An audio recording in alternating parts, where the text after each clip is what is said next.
Good morning, Bitcoiners. Hello, and welcome back to your economic calendar, the news and analysis you need to start the week off right in Bitcoin. I'm Mauricio Di Bartolomeo, co-founder and chief strategy officer here at Ledn, and today is Tuesday, August 9th.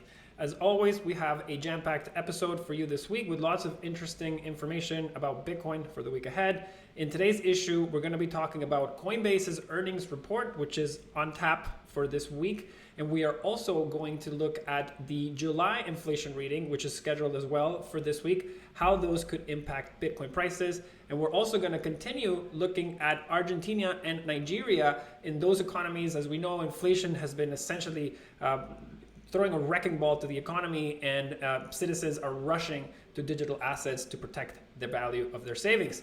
So lots to cover. Grab your coffees. It's going to be a great one.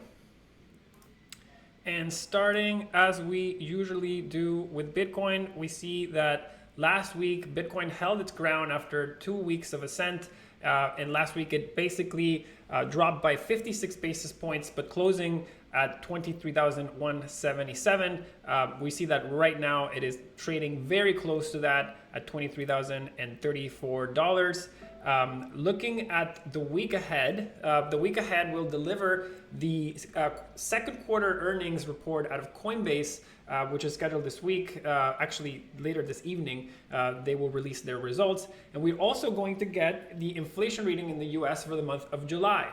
And that comes out tomorrow. All of the details, of course, in our What's Ahead section with the respective times. Now, in today's piece, we're going to examine how both of these events could impact the Bitcoin price. Last week, and just talking about Coinbase here for a second, last week, Coinbase announced a landmark partnership with BlackRock, and BlackRock is one of the world's largest asset managers. And for context, BlackRock manages over $10 trillion in assets.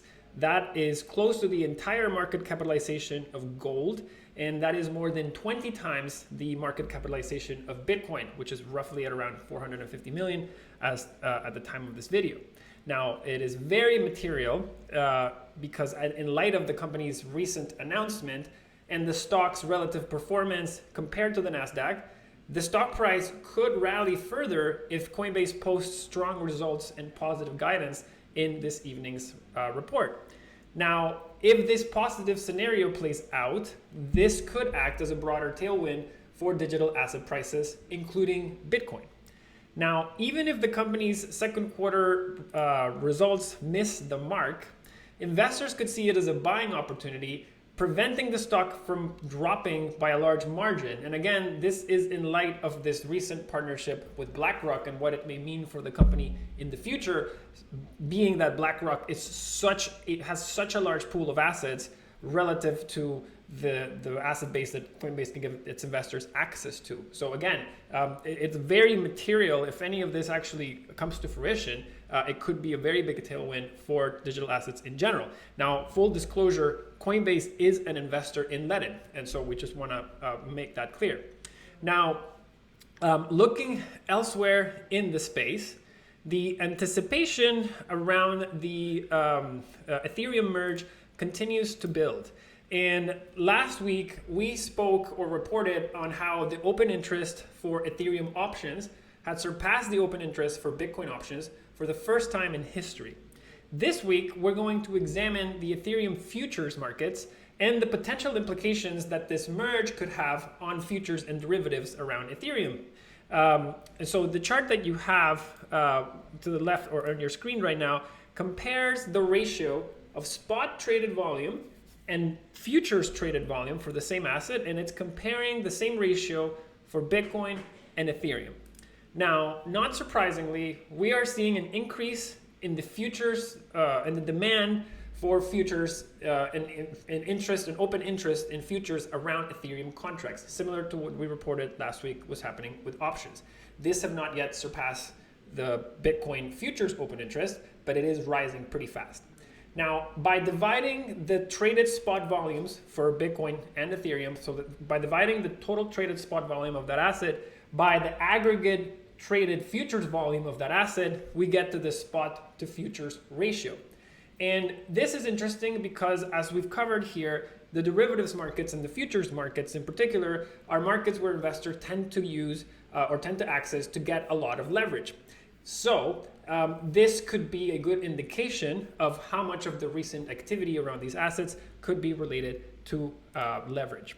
So as you can see from the chart or from the graph, the spot to futures ratio on Bitcoin is currently north of 0.2, and it's rising pretty fast, meaning that it is increasingly trading more in spot relative to futures.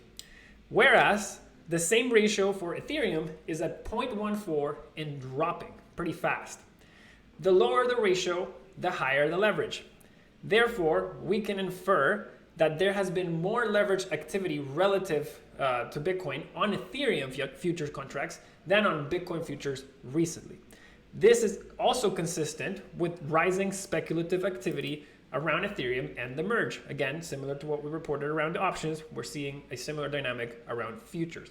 And what these have in common is this element of anticipation for the merge. Now, the merge will also have implications for the shape of the Ethereum futures curve. And for that, we want to bring up this graph. The graph on your screen compares the 1-year futures curve, the yield on the 1-year futures curve for gold and the yield on the 1-year treasury bill for the United States. So basically, they're using the same duration to look at what is the interest rate premium between the spot and the 1-year delivery. And as you can see, the premium or the sort of implied interest rate for a gold futures contract that is 1 year out is very similar to the interest rate of a US bond that is 1 year out of maturity. And what this tells us is that the risk premium for gold futures is very close to the risk-free rate, which is the one that's used for essentially US dollars. And again, what this means, and said differently, is that since gold cannot generate interest natively, and it has relatively low storage costs, the cost to carry and hold gold, physical gold, to deliver it, to fulfill a contract in the future is basically the current price of gold plus the time to maturity on the contract multiplied by the risk-free rate, which is essentially the interest rate on the 1-year US bond. Now, why is this interesting? So while the risk-free rate is low, it still means that the price of gold, like basically, even though this interest rate is very low, like, you know, right now, let's look at the yield on the 2-year, it's essentially 3.28% in the US. So the yield on the 1 year, according to the Fed, and if we just use the overnight interest rate that the Fed has, which is 2.3%, 2.4% at the moment, it's relatively a low interest rate. However, when you take Bitcoin and you have to essentially add the risk-free rate, you get a price that is higher than spot 1 year out, which makes the futures curves for both Bitcoin and gold slope upwards and to the right. The farther out the contract, the higher the expected price for Bitcoin or gold can be, because interest rate is a function of the time, and there's a rate that you have to pay the longer out you go. Therefore, the price becomes increasingly more expensive the further out the curve you go. Why is Ethereum different? Ethereum will be different after the merge because the asset can be staked to generate interest. Right now, the estimates are pointing at the fact that Ethereum could earn around 8% interest when it's staked post-merge. Therefore, the price of Ethereum for future delivery will have a different calculation than that of Bitcoin or gold, because the cost to carry and deliver Ethereum into the future will have to be calculated and take into account the staking rate. And the way you're going to be able to calculate this futures curve, the formula, I guess, to calculate this futures curve would be taking the current spot price of Ethereum, the time to maturity of the contract, and then taking the staking yield and subtracting the interest-free, basically the interest-free rate. So basically what this means is that if the staking yield is higher than the risk-free rate, which is very likely going to be the case, then the price for Ethereum contracts in the future will be lower than the spot price today. What this means is that instead of sloping upwards and to the right, the Ethereum curve will be sloping downwards and to the right. As the farther out you go, the lower the price for Ethereum you have to pay, because again, the longer you hold that Ethereum, the more interest you get paid. And so the seller of the contract in this case continues to get the benefit from those interest payments up until delivery. Therefore, it has to be deducted from the price that the client is paying today. So again, this is going to create some really interesting differences in the futures curves for both of these assets, which had been essentially, relatively similar shapes up until now. So post-merge, some very interesting impact will happen to the derivatives markets around Ethereum. Both of those curves are going to look very different. Moving on from this and into checking into Argentina and Nigeria, as we have been doing for the past little bit. Checking in on both Argentina and Nigeria. Unfortunately, these Argentinian and Nigerian economies continue their descent down the inflationary spiral that they're currently in.